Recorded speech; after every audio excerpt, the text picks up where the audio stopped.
大家平安。我们今天来到了约伯记的34章和35章，在这一章当中呢，约伯的朋友以利户继续说话，而且他说他要邀请有智慧和知识的人来分辨他所说的话是不是正确的。他指出，当约伯提出他自己的事，自己在经历这个苦难是无辜的时候，约伯他这样说：我怎能撒谎承认自己有错呢？我无辜，但我受了致命的伤害。或许对约伯来说，他也在问一个问题：为什么我要遭受到这样的伤害？我们可能想这些原因，一直想到源头，可能就会想到说：是不是上帝在整我？有些人他在苦难当中，他或许会有这样的想法。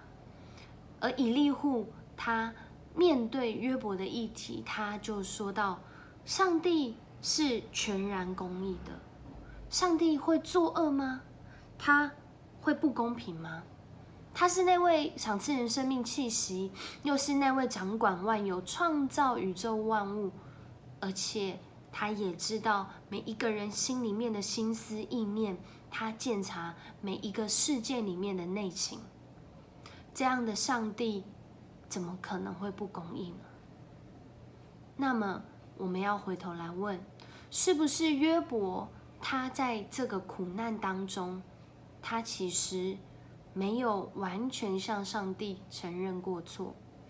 会不会是他在这个苦难当中，或许一开始真是无辜受害，可是在这个过程中渐渐失去了对上帝的信心，甚至在这里面有许多苦毒跟埋怨。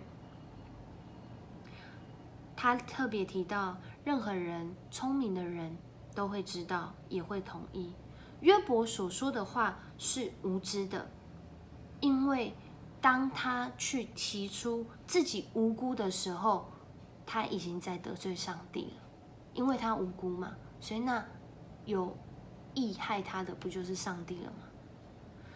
当他在这样讲述的过程中，他继续的说到：约伯啊，你坚持在上帝面前你是无辜，这样说话很不合理，因为你的罪今天没有办法让上帝的公义减损1分，你的罪也不会影响到上帝的公义啊。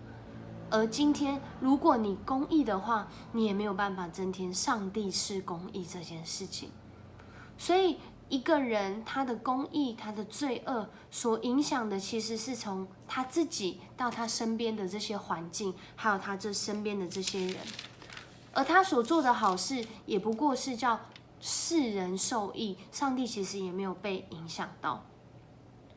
所以当人在苦难当中，一个人在苦难当中，他们可能到处求救，只要帮助我脱离这个苦难就好。可是很多时候，并不一定会想要转向这位创造主，来寻求上帝的公义领导他的生命。所以约伯啊，你要再想想看，你说你看不见上帝，你应该要耐心等候，因为他知道你。你认为上帝不施惩罚，你认为他不理会那些罪恶，其实是出于你的无知。弟兄姐妹，我不知道听到这里，你同意以利户的看法吗？